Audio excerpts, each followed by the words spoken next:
রাত প্রায় ৩টে বাজে। এই প্রথম এমন কিছু ঘটছিল। রাতের নিস্তব্ধতায় আমি মাসির সাথে তাদের বাড়িতে একা ছিলাম। বাড়িতে তখন ইলেকট্রিসিটি ছিল না।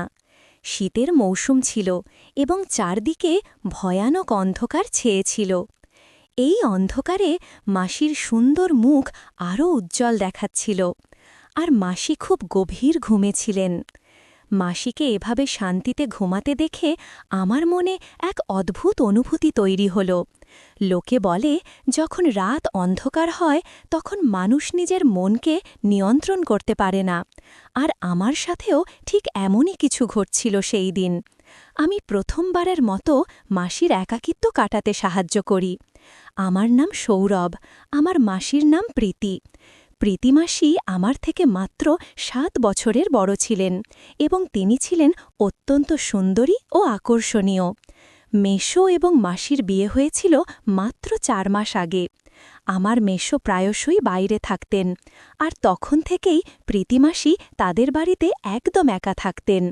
ছোটখাটো বিষয়েও তিনি প্রায়শই চিন্তিত হয়ে পড়তেন, আর যখনই মাসি আমাকে কল করতেন আমি সুযোগের সন্ধানে ছুটে যেতাম, কারণ মাসির কথা শোনা আর তার কাজ পর্যবেক্ষণ করা আমার ভালো লাগত। আজই যখন আমি স্কুল থেকে ফিরে দেখলাম প্রীতিমাসি বাড়িতে এসেছেন এবং তার চেহারা বেশ চিন্তিত দেখাচ্ছিল। আমি মাসিকে জিজ্ঞাসা করলাম, কি হয়েছে মাসি? তখন মাসি চিন্তিত হয়ে বললেন, সকাল থেকে বাড়িতে লাইট নেই, কারণ সময়মতো বিল জমা দেওয়া হয়নি, তাই লাইনের সংযোগ কেটে দেওয়া হয়েছে। কথা বলতে বলতে মাসির চোখে জল চলে এলো। আমি মাসিকে জিজ্ঞাসা করলাম, আপনি লাইটের বিল জমা কেন করাননি মাসি? মাসি বললেন, সৌরভ, তুমি তো জানো যে তোমার রাহুল মেসো প্রায়শই শহরে থাকেন। আমি এখানে একদম একা থাকি, আর পুরো বাড়ি একা কিভাবে সামলাই। আমি লাইটের বিল কোথায় রেখেছি ভুলে গিয়েছি, তাই জমা দেওয়ার কথা মনে ছিল না এবং লাইন কেটে দেওয়া হয়েছে।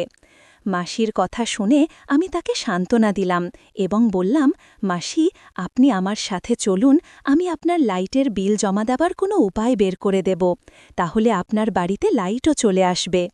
এসব শুনে মাসি খুব খুশি হয়ে গেলেন এবং আমি ক্ষুধার্ত তৃষ্ণার্ত অবস্থায় মাসির সাথে বেরিয়ে পড়লাম। আমি কোনো না কোনোভাবে মাসির লাইটের বিল জমা করে দিলাম। এরপর ফেরার পথে মাসি আমাকে তাদের বাড়িতে নিয়ে গেলেন। রাত বেশ গভীর হয়ে যাচ্ছিল এবং চারদিকেই অন্ধকার ছড়িয়ে পড়ছিল, আর তখনও লাইট আসেনি। যখন আমরা বাড়িতে ঢুকলাম তখন আমরা কিছুই দেখতে পাচ্ছিলাম না। আমি তাড়াতাড়ি আমার ফোনের ফ্ল্যাশলাইট চালালাম এবং অন্ধকারে হঠাৎই আমার নজর মাসির দিকে পড়ল। তখনই আমার মনে একটি চিন্তা এলো। আমি মাসিকে বললাম, আপনি বেডরুমে গিয়ে বসুন, আমি দেখি বিদ্যুতের জন্য কোনো ব্যবস্থা করতে পারি কিনা। মাসি বললেন, সৌরভ, আমার অন্ধকারে খুব ভয় লাগে, তাই তো তোমাকে আমার সাথে নিয়ে এসেছি। মাসির কথা শুনে আমি খুব স্নেহের সাথে তার মাথায় হাত রাখলাম এবং বললাম, মাসি, আপনি ভয় পাবেন না, এখন আপনি আপনার বাড়িতে একা নন। আমি মাসির হাত ধরে তাদের বিছানায় বসিয়ে দিলাম এবং তাকে বললাম, আমি কিছুক্ষণের মধ্যে ফিরে আসছি, আপনি খুব আরামে বসুন। আমি যখন রুম থেকে বেরোতে যাচ্ছিলাম তখন মাসি অন্ধকারে ভয়ে আমার হাত একদম শক্ত করে ধরে ফেললেন আর হাউমাউ করে কাঁদতে লাগলেন। আমি মাসিকে সান্ত্বনা দিলাম। কিছুক্ষণের মধ্যে মাসি গভীর ঘুমে চলে গেলেন। মাসি সাধারণত বাড়িতে শাড়ি আর হালকা ব্লাউজ পরে থাকেন আর রাতে নাইটি পরে ঘুমান, কিন্তু আজকে তিনি নাইটি পরেননি। নাইটি পরলে অনেক ভালো হতো। আজ হালকা সবুজ রঙের শাড়ি পরেছেন। শাড়িতে ঘুমন্ত মাসিকে দেখে পরীর মতো লাগছিল। তাকে দেখে আমার অদ্ভুত অনুভূতি হচ্ছিল। আমি যত দ্রুত সম্ভব আমার উদ্দেশ্য সাধন করতে চাইছিলাম, যেমন কথা তেমন কাজ। এই অন্ধকার ঘরে সেদিন রাতে অনেক কাজ করেছি। মাসি গভীর ঘুমে থাকায় কিছুই টের পেলেন না, আমার জন্য বেশ সুবিধাই হয়েছিল। সকালে ঘুম ভাঙতেই আমি নিজেকে খুব ক্লান্ত অনুভব করছিলাম। দেখলাম প্রীতিমাসি উঠে গেছেন আর খুব রেগে আমার দিকে তাকিয়ে আছেন। আমি জিজ্ঞাসা করলাম, কি হয়েছে মাসি? আপনি আমাকে এভাবে তির্যক দৃষ্টিতে কেন দেখছেন? এক মুহূর্তের জন্য আমার মনে হলো মাসি কি জানতে পেরেছেন যে আমি গতকালকে কি করেছি। মাসি বললেন, অর্ধেক দিন চলে গেছে, আর সৌরভ, তুমি এখনও ঘুমাচ্ছ? তাড়াতাড়ি ওঠো আর বাড়ি চলে যাও, পিসি তোমার জন্য চিন্তা করছেন। আমি মাসির হাত ধরে আমার পাশে বসালাম। মাসি বললেন, বেশি আদর দেখানোর দরকার নেই, আমি সব জানি। রাতে তুমি আমার বিছানায় কেন ঘুমিয়েছিলে? সৌরভ, তুমি আমার সাথে একদম ভালো করনি। আমার বাড়িতে আরও রুম আছে, তুমি চাইলে লবিতে ঘুমাতে পারতে। মাসির কথা শুনে আমি লজ্জায় মাথা নিচু করে ফেললাম। মনে হলো মাসি শুধু এতটুকুই জানেন। আমি তার কথা উপেক্ষা করে স্নান করতে চলে গেলাম। একটু পর যখন বাড়ি ফিরলাম, মা খুব রেগে বসেছিলেন। মা বললেন, সৌরভ, তুমি এতক্ষণ কোথায় ছিলে? আজ ফিরেছ? আমি মাকে বললাম, মাসি অন্ধকারে খুব ভয় পেয়েছিলেন, তাই বাড়ি আসেনি। এখন সকালে মাসির বাড়িতে লাইট চলে এসেছে, এখন মাসির আর কষ্ট হবে না।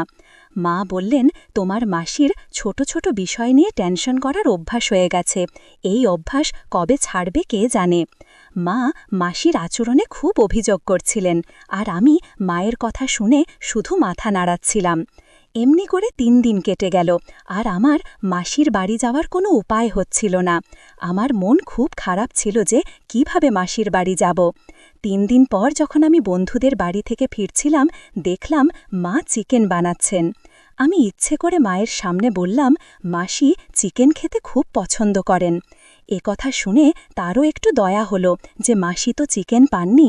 মা বলে উঠলেন, মাসির বাড়ি তেমন দূরে নয়, গাড়ি নিয়ে যাও, 1 মিনিটও লাগবে না, আর তোমার মাসিকে দিয়ে আসো। আমি আমার সুযোগের সন্ধানে ছিলাম। ইচ্ছে করে একটু অনিচ্ছা দেখিয়ে বললাম, ঠিক আছে মা, আমি মাসিকে চিকেন দিয়ে আসি। মা তাড়াতাড়ি টিফিন প্যাক করে দিলেন। আমার মন খুশিতে ভরে গেল। আমি মাসির বাড়ি পৌঁছালাম। মাসি রান্না করতে যাচ্ছিলেন। চিকেনের টিফিন দেখে তিনি খুব খুশি হলেন, আর আমাকেও খেতে বললেন। আমি সঙ্গে সঙ্গে তার সাথে বসে গেলাম, আর আমরা দুজনে মিলে চিকেন খেলাম। আমি তো আমার বাড়ি ফিরে যাওয়ার কোনো চিন্তাই করছিলাম না। বেশ কিছুক্ষণ পর আমি মোবাইলে গেম খেলা শুরু করলাম। আমি ফোন করে মাকে বলেছিলাম যে প্রীতিমাসি আমাকে জোর করে তার বাড়িতে আটকে রেখেছেন, যদিও প্রীতিমাসি আমার সাথে এমন কোনো কথা বলেননি। আমি মাসিকে বললাম, আপনি দিন দিন এত চিকন হয়ে যাচ্ছেন, আপনি বেশি করে খাবার পানি খান না কেন? মাসি বললেন, রোজ জুস খাওয়ানোর মতো কেউ নেই, তাই হয়তো এরকম হচ্ছে। আমি বললাম, ঠিক আছে, এখন থেকেই দায়িত্ব আমার। তারপর আমি আনারের জুস এনে নিজে মাসিকে দিলাম এবং তাতে এক ধরনের ওষুধ মিশিয়ে দিয়ে দিলাম। মাসি আমার দিকে তাকিয়ে বললেন, তোমার মতো ছেলে সবার হওয়া উচিত। তোমার রাহুল মাসও এখানে নেই, কিন্তু তুমি আমার এত খেয়াল রাখো যে এখন আমার তেমন সমস্যা হয় না। নইলে আমি বসে বসে ভাবতাম তোমার রাহুল মাসও ছাড়া আমার সময় কিভাবে কাটবে। মাসির কথা শুনে আমি হালকা করে হেসে দিলাম। মাসি কি জানতেন যে আমার এই সাহায্যের পিছনে কি উদ্দেশ্য লুকিয়ে আছে?